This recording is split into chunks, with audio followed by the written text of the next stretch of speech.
क्योंकि एक बड़ा वोट बैंक नीतीश कुमार के साथ है, मुस्लिमों का भी। आप वक्फ अमेंडमेंट बिल को लेकर अगर सरकार के साथ है तो आप क्लियर कर दीजिए, और नहीं है तब भी क्लियर कीजिए। बिहार में चुनाव है, इलेक्शन मुतासिर हो सकता है, इसलिए चुप्पी। देखिए, जनता दल यू के लिए देश का मुसलमान पहले इंसान था, लेकिन आज बिहार के अंदर वो भेड़ बकरी है और देश के अंदर भी भेड़ बकरी है। इसलिए जनता दल यू खुलकर कुछ भी नहीं कह रहा। वरना तो आज ये सरकार का हिस्सा है, ये चाहे तो सरकार गिरा दे। क्यों नहीं सरकार से कहते कि भैया ये औरंगजेब की कब्र का क्या मुद्दा है, ये वक्फ बोर्ड का झगड़ा क्या है, बैठिए सुलझाइए। क्यों नहीं निपटाते मुसलमानों के साथ? क्या मुसलमान इस देश का हिस्सा नहीं है? लेकिन वो नहीं कहेंगे, क्योंकि कुर्सी के लालच में, सत्ता के लालच ने उनके दिमाग को भ्रष्ट कर दिया है। इसलिए अब वो खुलकर कुछ भी बात नहीं कहेंगे। वरना वो चाहें तो देश भर में जो दंगे फसाद की स्थिति बनी हुई है, आज नीतीश कुमार खुलकर सामने आ जाए, चले जाएं यूपी में संभल में और कहें कि नहीं भाई, ये जो जातिगत आधार पर मेले को लेकर बवाल किया जा रहा है, ये मेला यही होगा। कह दें कि भाई जो संभल की मस्जिद है, वहां पर अगर इतने समय से नमाज अदा होती रही है तो उसको लेकर विवाद नहीं होना चाहिए। इसके अलावा चले जाए नागपुर कि भाई ये जो दंगे फसाद भाजपा की मेहरबानी से भड़के हैं, अगर दोबारा से ऐसी हरकत हुई तो हम सरकार गिरा देंगे। कह दे जरा, कह दे कि अगर वक्फ बोर्ड को लेकर देश के मुसलमानों ने इसका विरोध किया तो सरकार से समर्थन वापस ले लेंगे। कह दे। सवाल यह है कि आज सत्ता की मलाई चाटने के चक्कर में नीतीश जी ये भूल बैठे हैं कि देश का मुसलमान भी कोई इंसान है। और हम तो केवल एक बड़ी सीधी सी बात कहते हैं, अब हमारे लिए ना वक्फ बोर्ड कोई मुद्दा है ना कोई दूसरे मुद्दे हैं, क्योंकि वक्फ भी। लेकिन विजय कौशिक साहब, जरूरी तो नहीं ना कि नीतीश कुमार तमाम चीजें जो है सार्वजनिक तौर पर कहें। हो सकता है जब पार्लियामेंट में इसे अगले हफ्ते माना जा रहा है कि पेश किया जाएगा चर्चा के लिए, उस वक्त उनका स्टैंड क्लियर हो।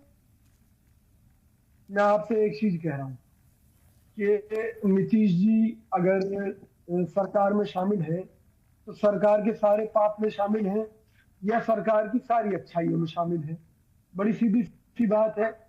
तो सवाल यह है कि अगर सरकार के ऊपर नागपुर में हिंसा भड़काने के आरोप है और औरंगजेब की कब्र को मुद्दा बनाने के आरोप है या संभल हिंसा को लेकर आरोप है, तो क्या उनका घटक दल होने के नाते नीतीश जी को उन मुद्दों पर भी बातचीत नहीं करनी चाहिए कि देश की संसद में?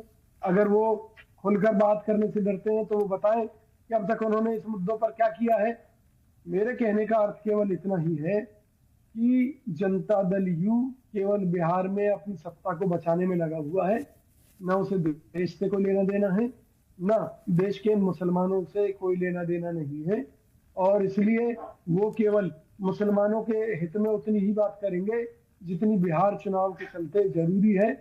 और हम कांग्रेस पार्टी की तरफ से केवल यही कहना चाहते हैं कि हिंदू, मुस्लिम, सिख, ईसाई अगर आपस में मिलकर नहीं चले तो आज देश जिन हालात में पहुंच चुका है, जहां महंगाई के कारण लोग परेशान हैं। प्रतिभा सिंह जी हमारे साथ इस वाला था, क्या देश के मुसलमान से सरकार टैक्स नहीं लेती?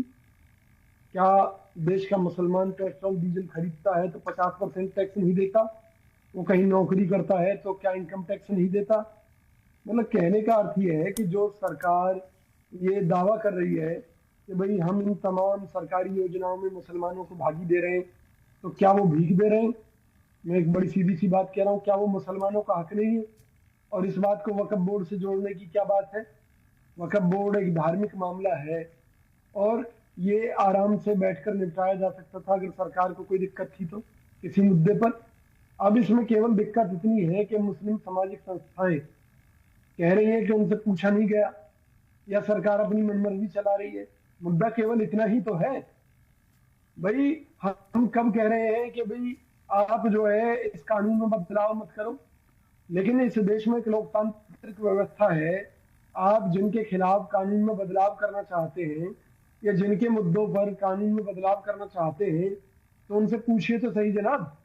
और मैं कह रहा हूँ ये जो भाजपा के सहयोगी दल हैं जो मलाई खाने के लिए हैं, वो क्यों नहीं बात करते इंसानियत की?